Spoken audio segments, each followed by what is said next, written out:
Hello, Madcappers! It's time to start our season of sunshine headwear by taking a look back at something very popular from last year's collection on the channel, the Sun Visor Headband. So we're going to give our Sun Visor Headband a big boost today with some new ideas on how to make this fabulous piece of headwear that's great for your golf bag, great for your boat, great for your walks in the sun, great for everything you want to do under the sunshine. And here's last year's Sun Visor Headband, and we made it with a very simple concept of just making a one-piece headband and rolling up that visor when we sewed the headband closed. So we call it the burrito method. And we used the burrito method to make lots of headbands last year that did not have visors.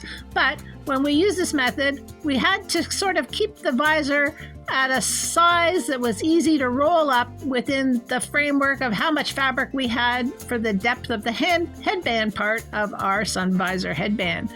So we had a very nice size visor on a very nice size headband, but if you want to have a really super big visor, a broader visor, a wider visor, but still sun protection with style, well, maybe we need to rethink the way that we put this little baby together.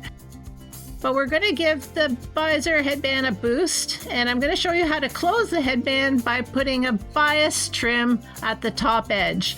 So we're going to cut our headband piece in two right across the middle lengthwise, and then we're going to finish the edge with an easy bias trim. And look, we can make a gigantic visor now. Well, not gigantic, it's still pretty nice and fashionable, but it's a lot bigger than the one from last year. So we will have a pattern for that visor as well on the website. And I'm going to put some medium weight fuse on the back side of my quilting cotton. And the fuse that I'm using is Pellon brand, and it's widely available in North America. We have a link for it in our description to our Amazon affiliate page. In fact, I have links to just about everything that I use in this project today. So hopefully you'll find that handy. And what I've done is I folded it in half lengthwise, and I gave it a little pressing with my iron, and now I'm just cutting along that fold line. Easy peasy. And now I have two pieces.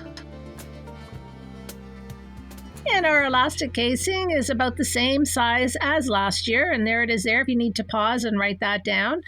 We suggest that you use 3/4 inch wide elastic or 20 millimeter width elastic. You can use an inch, which is 25 millimeter, but the 3/4 inch really does a nice job. It's our favorite anyway. And our elastic casing piece, and our piece for our headband, and our piece for our bias, all those measurements will be below in the description, but I'm going to go over them here as well. And I'm going to use my clear ruler for quilting to help me measure my bias angle, which is 45 degrees.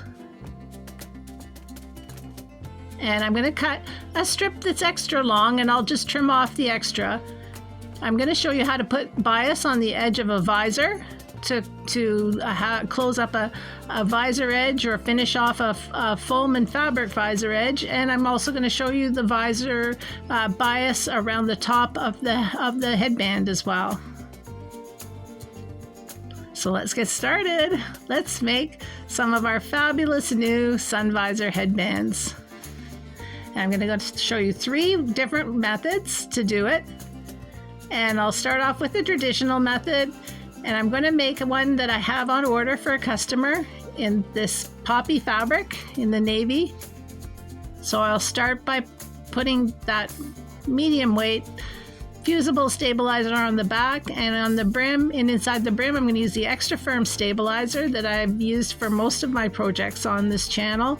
But I could use craft foam to make a fabulous brim that floats, and I'll show you how to do that as well. Throwing pretty much everything but the kitchen sink at this one, folks.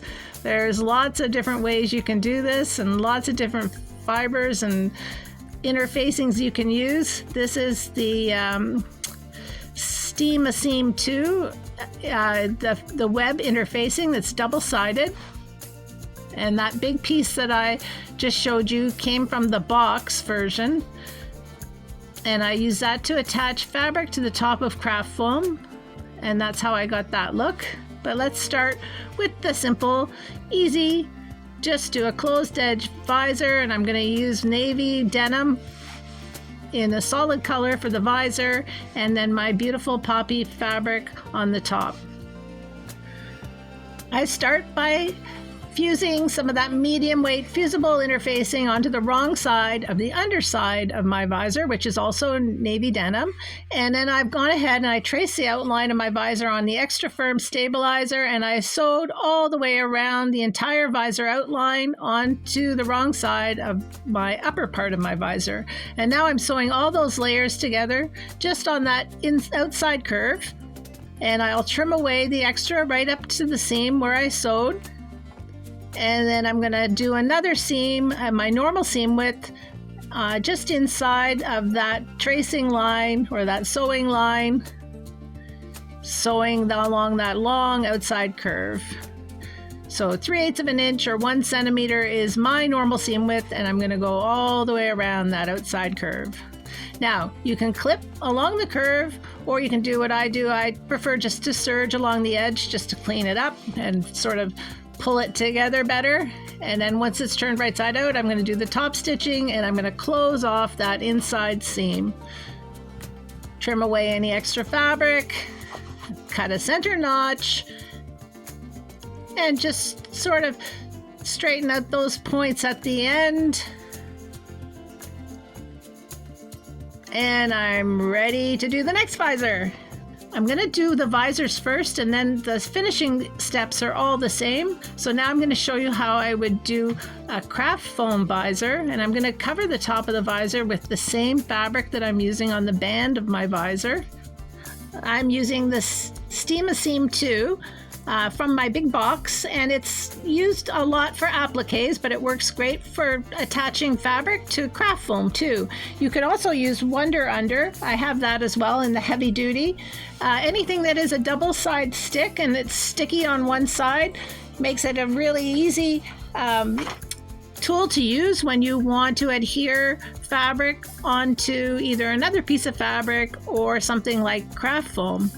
So I've just cut out my outline, and I'm going to peel off the layer of paper that comes off easily, and I'm just going to set my visor down on my craft foam and smooth it out as best I can so there's no wrinkles. And then I'll just cut out using my fabric visor as my template.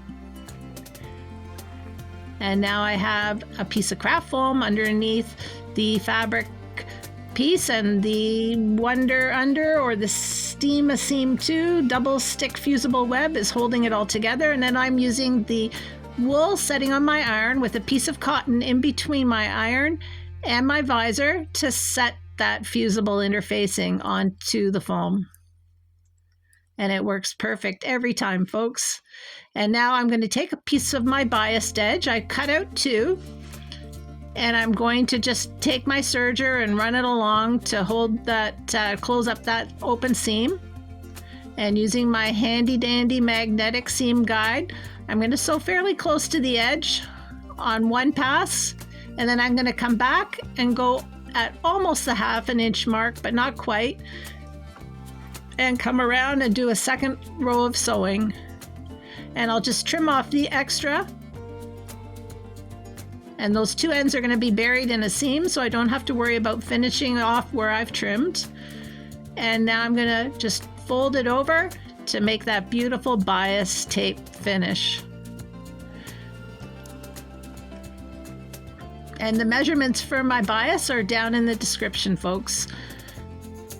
But it works beautifully. And I'm just going to show you that you could do it without putting the fabric on top of the craft foam. In last year's video, I did a solid red craft foam visor, and I just used a scrap piece of interfacing, of sew-on interfacing, to set down on top of my feed dog so I wouldn't get a mark on the back of my foam. And if you want to do a solid foam visor without adding the fabric, by all means do that, but just look for a scrap piece of fabric or some interfacing and just put it down just to help so you don't get any of the teeth marks from your feed dog. And now we're going to make a fabric visor with an open raw edge along that outside edge that we'll cover up with our bias trim. So once again, I've done an outline of my visor on my extra firm stabilizer, and I'm just going to sew it onto the wrong side of my visor fabric. So it's on the wrong side of my navy denim, and I'm just going to follow that visor outline all the way around in thread. And again, I can lament that I didn't use red thread or yellow thread or something easier to see other than navy thread.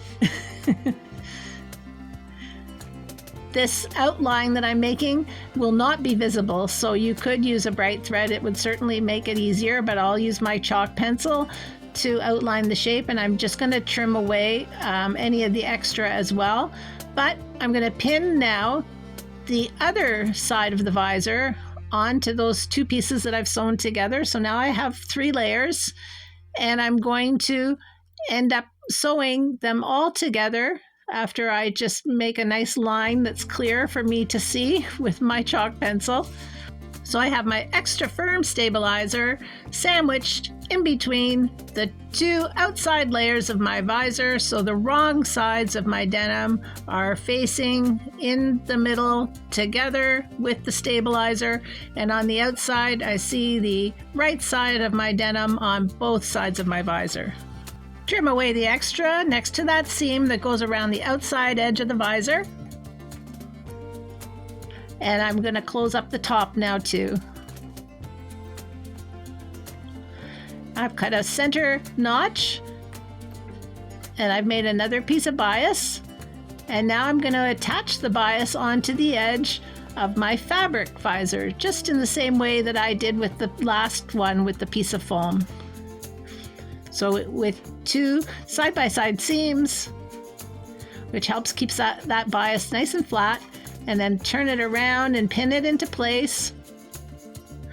And I forgot to mention, but when I start to sew the bias tape on, I'm working on the top of the visor, on the top part of the visor piece, so that edge, that finishing edge, that folded edge that's folded over is actually folded over onto the underside of the visor.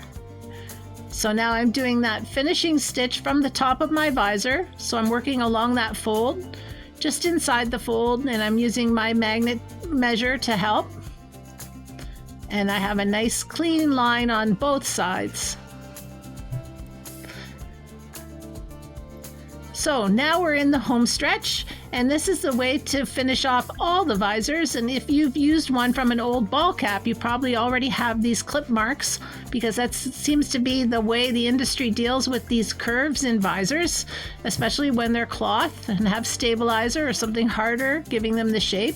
So I'm just going to cut into the fabric on the right side of that little second seam that I just made, and I made that seam a little bit closer to the edge than my normal seam width, which for me is 3/8 of an inch or 1 centimeter.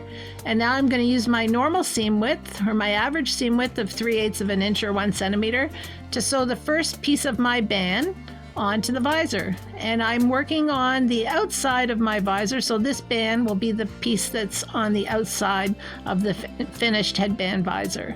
And I'm just cutting down the size of those points at each end of my visor, because I want those points to be completely enclosed inside of my headband pieces. I don't want a little bit of that raw edge from the end of the points on either end of the visor showing through when I'm all finished my work. So if you find that your end at each end, the points are a little wide, then just give them a clip down. And now with my clips in place, I'm going to sort of straighten out the visor underneath as I work from the top of the back of the first piece of my band, and sew those 2 pieces together with my regular seam width of 3/8 of an inch or 1 centimeter. And all those little clippings that I made will be buried inside of this headband too when the other piece is sewn on. So far, so good. So now we're going to sew the other side of the band on to the visor. And we're going to have the visor sandwiched in between the two band pieces. So right sides together at both ends and the visor sandwiched in between. And we can clip at each end to help hold those two pieces in place. And matching up the right sides at each end with a clip or a pin. And I'm going to work on the same on the top and just sort of keep an eye on the bottom to make sure that that piece is straight and going on without any wrinkles or puckers. And I'm just following along the same seam that I just made.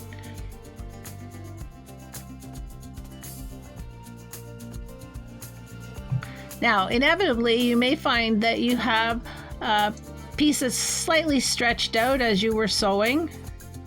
And I'll show you how to deal with that in a minute. But I'm just going to sew that seam flat. And I'm sewing it up towards the top of the headband. And I'll give that a clip at the end. But see, I've got a little bit of a miscalculation there. So one of my pieces sort of stretched out a bit while I was sewing.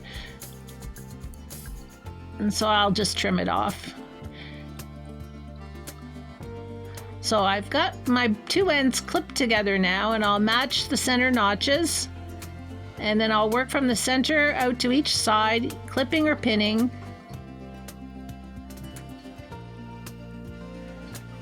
Before I close up that top seam. And I'm going to sew close to the edge, about 1/4 of an inch or 6 millimeters.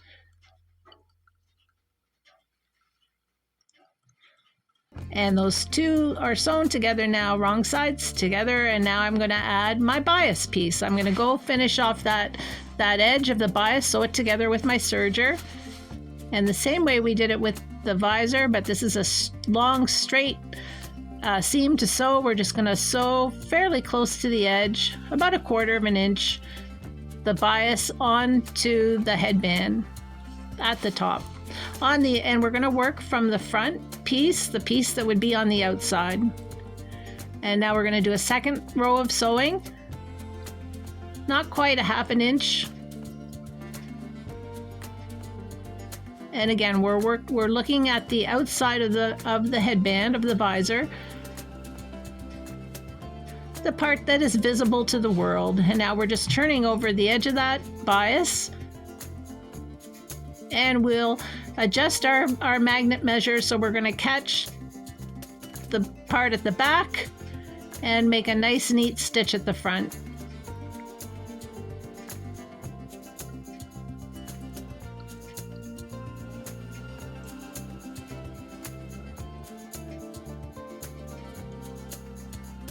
All right, now we get to do the elastic casing.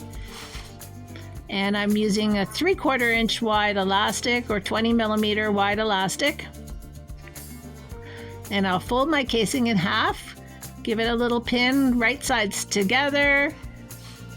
And I'm going to use my elastic to make a little mark with a washable marker about where I should make my seam. Now I've made this casing big enough for you to use 1 inch elastic. And since I'm using 3/4 inch elastic, I'm going to just trim off this extra that I don't need. It's just going to add bulk to my casing, and I want my casing to be nice and ruffled. So I'll take that away, and now I'm going to turn it right side out with my handy bodkin.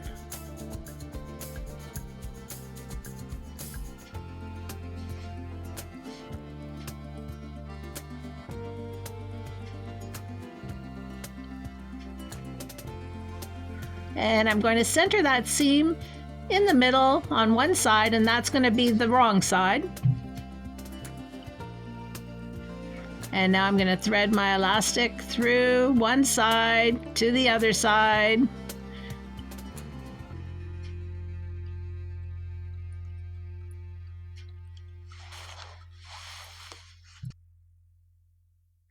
And my elastic is about 4.5 inches or 12 centimeters long.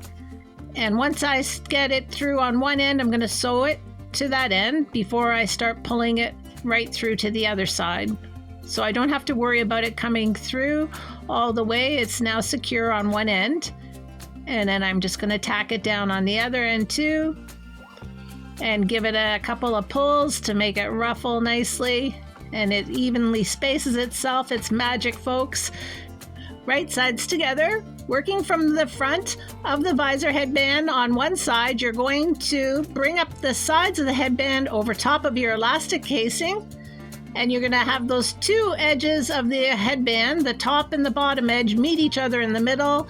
And just sew them together, closing that up. And now you have a rough seam that is on one end. And your elastic is pointing towards the middle of your headband. So we're just going to trim off some of that extra thread and extra fabric. And we're going to just pull our elastic casing over towards the other side now. And again, once again, working from the front of your headband on the right side, you're going to bring the edges of your headband around to cover the width of the elastic and meeting those two edges of the top and the bottom of your headband together in the middle and sewing them closed. Like a warm hug for your elastic casing. I think that's a good way to describe this. Watch again if you're still a little unclear about this step. So now I'm going to pull on my elastic casing and I'm going to push those seams inside into the headband on the wrong side. And on the right side,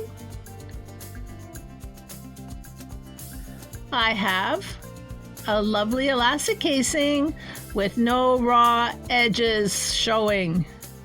And you'll see that you've done it right when you see the seam that's in the middle of your elastic casing on the inside of your visor at the back. And there you have it, folks. We have 3 lovely visors.